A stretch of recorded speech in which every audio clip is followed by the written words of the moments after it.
we're breaking down the 5 psychological traps from Morgan Housel's The Psychology of Money. We've done the reading, so you don't have to. What if the secret to wealth has nothing to do with your IQ, and everything to do with your behavior? The proof lies in 2 real stories. In 1935, a secretary named Grace Groner invested just $180 in 3 shares of Abbott stock. By reinvesting her dividends for 75 years, she turned that tiny sum into a $7 million fortune. Meanwhile, Adam Neumann, co-founder and CEO of WeWork, built a $47 billion empire, only to see it collapse under massive debt and a failed IPO. How did a secretary leave behind millions while a tech founder lost billions?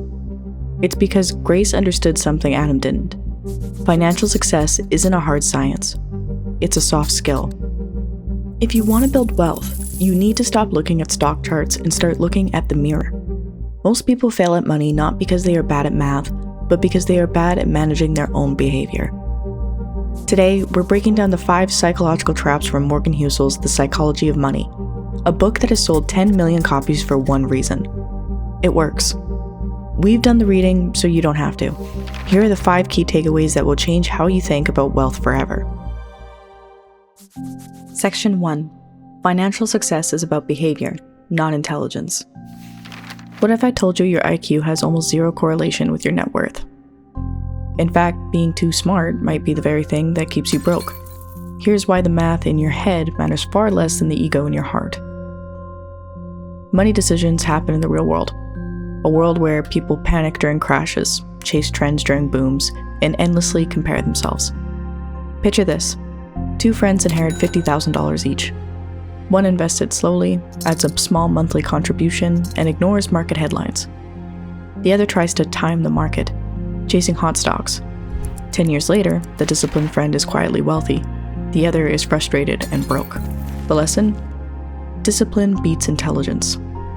Patience beats brilliance. Consistency beats timing. Here are the actionable steps. Automate your investments. Avoid checking your portfolio daily. Make decisions that let you sleep at night. Create a system you can stick to, not a strategy you think will be perfect.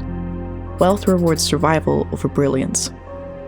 But even if you master your behavior and become the most disciplined person on earth, there is a massive, invisible force that can still wipe you out, or make you a millionaire, entirely by accident, and almost no one is willing to admit it exists.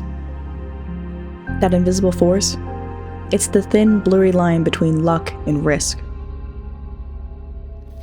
Section 2. Luck and risk play a bigger role than you think. We love to take credit for our wins, but we rarely realize how many successful stories were actually just a coin flip that went the right way. A great example of this is Bill Gates. Bill Gates dropped out of Harvard, a move that required skill and perfect timing. Many others tried the same thing and ended up with nothing. Luck played a huge role in his outcome. Understanding this changes everything. When you win, stay humble. When you lose, don't assume you're a failure. Here are the actionable steps.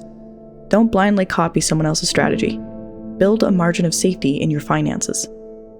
Avoid extreme risks that could wipe you out. Once you accept that you aren't fully in control of the outcome, you stop trying to beat the system and start building an engine that wins for you automatically. But this engine has a secret fuel that most people are too impatient to ever use. That secret fuel is something Warren Buffett has used to build a $100 billion empire. It isn't a secret stock tip or a high-speed algorithm. It's a math trick that feels like magic, but only if you can survive the dead zone. Section 3. The power of compounding. Patience is your superpower. Compounding is simple, but it requires something most people don't have: time. We live in a culture of instant results. Fast money, overnight success, viral trends. But wealth works differently. The biggest returns often come in the final years, not the first. Let's look at Warren Buffett as an example. Warren Buffett's wealth didn't explode overnight. More than 99% of his fortune came after age 50. Early patience compounded into extraordinary results. Here are the actionable steps. Start investing early, even in small amounts. Focus on long-term growth, not quick wins. Think in decades, not months.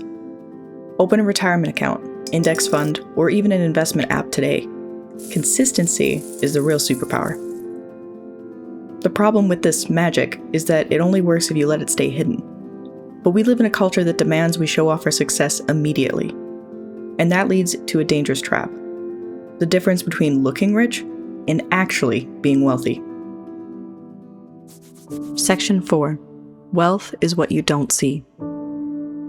Most of us have been lied to about what wealth looks like. We see the $100,000 car and think, that person is wealthy.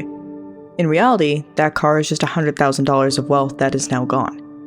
Here's the invisible truth about the money you haven't spent. Wealth isn't flashy. It's not the car, the designer clothes, the luxury watch. True wealth is hidden. It's money you haven't spent yet. It's investments growing quietly. It's freedom and the ability to say no.